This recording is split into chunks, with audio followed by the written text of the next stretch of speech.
Welcome to the new year. It's time for a new series in our career conversations. And so, as part of our next series, I sat down with Joe Terry.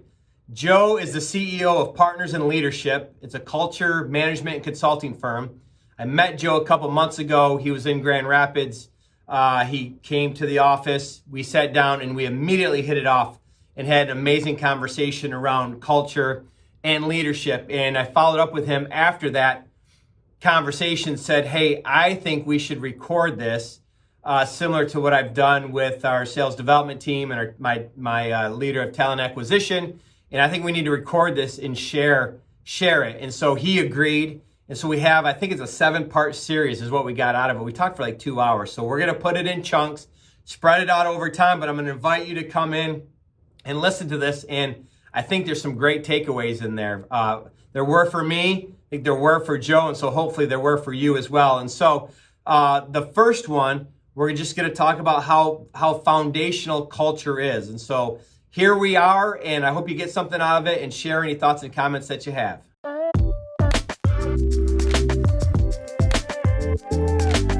All right, so sitting here with Joe Terry today, the Chief Executive Officer of Partners in Leadership. And I met Joe a few weeks ago. And we had a great conversation around culture and leadership. And when we talked for close to an hour, it flew by, and had another Zoom call. And I thought this would be a great conversation to record to share with others, because I just found so much value in it myself. And so I'm excited to do this. I've done it internally with a couple of groups we have, and this is the first time I'm doing this with an outside resource. So excited about that. So Joe, welcome. And can you please introduce yourself and give a little background for everybody? Yeah, great. Like you said, Ron, I love our conversations. So I'm happy that you and I are doing this, and that you pushed me out of my comfort zone to do this, to get on the video and to have this conversation. And so, yeah, excited for that, because I just love talking to you and love talking to you about people and culture, and it's both mine and your passion. So I think this is going to be a good conversation back and forth. But yeah, I am the CEO at Partners in Leadership, a lifelong learner and passionate about the optimization and performance of people and companies. It's a passion of mine on how to optimize the performance of an individual, and how people, you can expect more from people than they even believe in themselves, and watch them grow and perform. So I love that stuff. And I know, Ron, you do too. So, yeah. You know, we might take that subject and run with it hard. But anyway, yeah. That's what I love about our conversations. You never know where they're going to go exactly. But to me, they're always valuable. I always like in a conversation like this to a couple of musicians having a jam session. Now, I'm not musical at all, but that idea, I heard this a long time ago, and it really resonated. Of kind of, you just get together, you start jamming and see what you create. And I think the conversation around culture and leadership, things that we're passionate about, is like that type of jam session for us. So I'm excited about it. Yeah, good.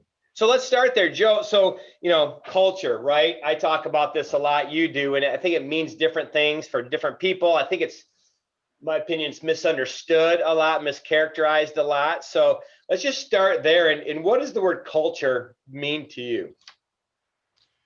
Yeah, you and I had this discussion too, right? It's like when people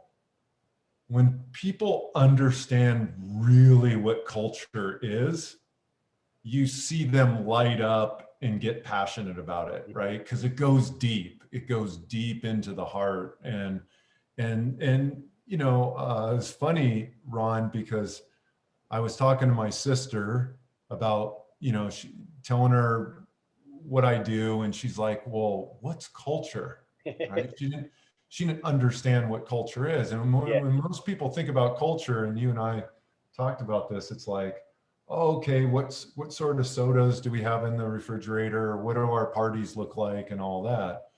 But culture just runs, so for me, when I think about culture, it's how we think and act, and it comes through our belief system, right? So what are those beliefs? And those are deeply rooted in people, which is why culture is so important, right?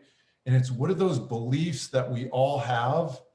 And those beliefs have this compounding effect to start to impact the way we think and the way we act in our company.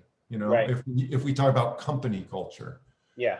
So that's how I broadly think about culture. What about you? Yeah.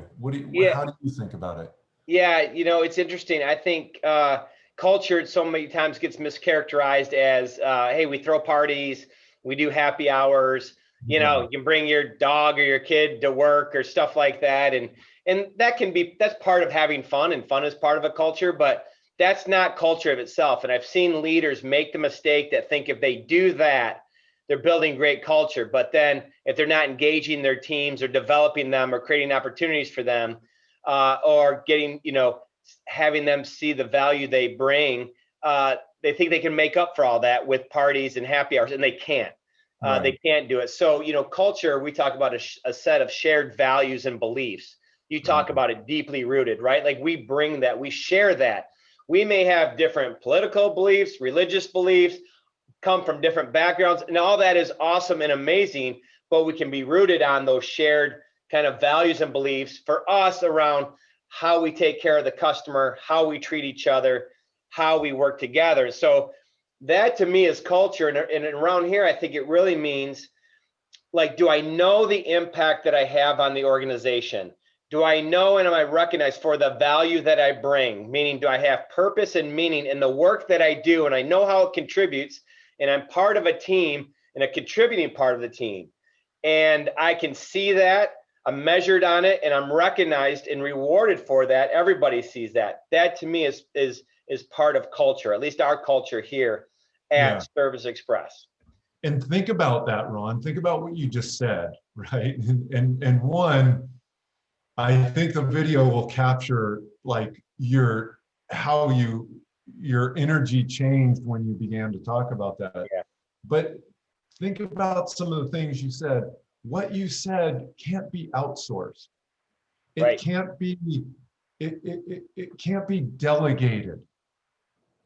Right? It's Right. super important that we all own it. We all own it. And that's every person in the company. And that's why it's so critical. You can't be a leader that says, yeah, culture is important and I'm going to go hire somebody to take care of that for me.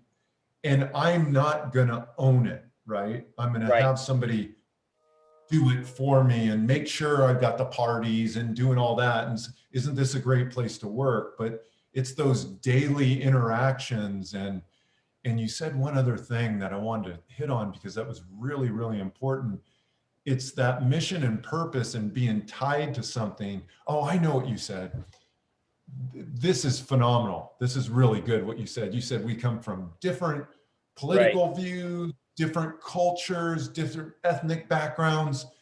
And isn't it phenomenal? It's like a team. It's like playing a sport without being an athlete, where you've got a shared vision on how you come together and what you're building. And you feel a purpose in that, right? Yeah. And you feel like you're attached to that. That was beautiful. And it unites us. We get united around that. There you go. Yeah, it unites us. Right.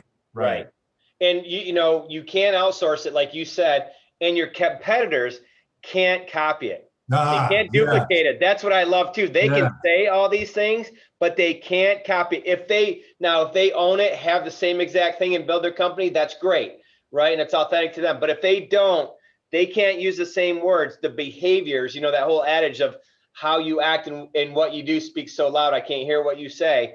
Like they can't copy it. So for Service Express, we think it's literally our number one differentiator as a company. And it is our number one strategic initiative every year as a company is around our people, acquiring the right talent and then developing it and creating that opportunity that empowers them to grow and evolve and achieve what they're looking to achieve personally and professionally here at Service Express.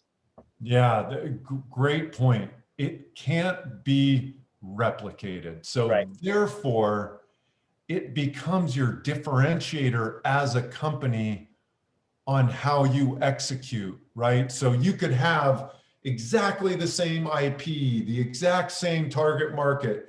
You've got one company that has a culture of X and another at Y. It becomes that differentiator. And I think that's super, super powerful. And that's where culture becomes foundational. And I think you and I think we probably exchanged this story, but I'm going to say it again. Yeah. Is I look at it because I'm always trying to optimize my nutrition, right? For Okay. performance, Mm-hmm. right? Because of the Ironman and all that. How do I optimize my nutrition for performance, right? And so there's a quote about that says, look, you can never exercise your way out of a bad diet. Right.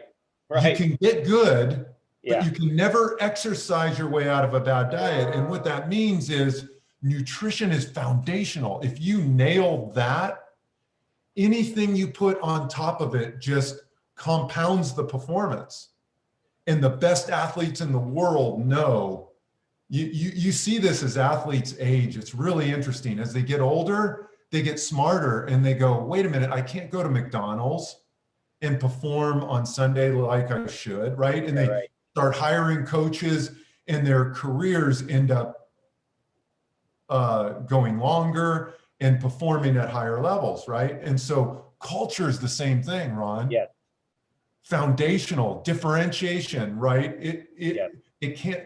And so if you get your culture right at the foundation, think about everything else that you do as a company compounds in the performance and execution as a result, because it always keeps coming back to that, right? And you're tied to it. You're building off of it in any time, any economy, any market.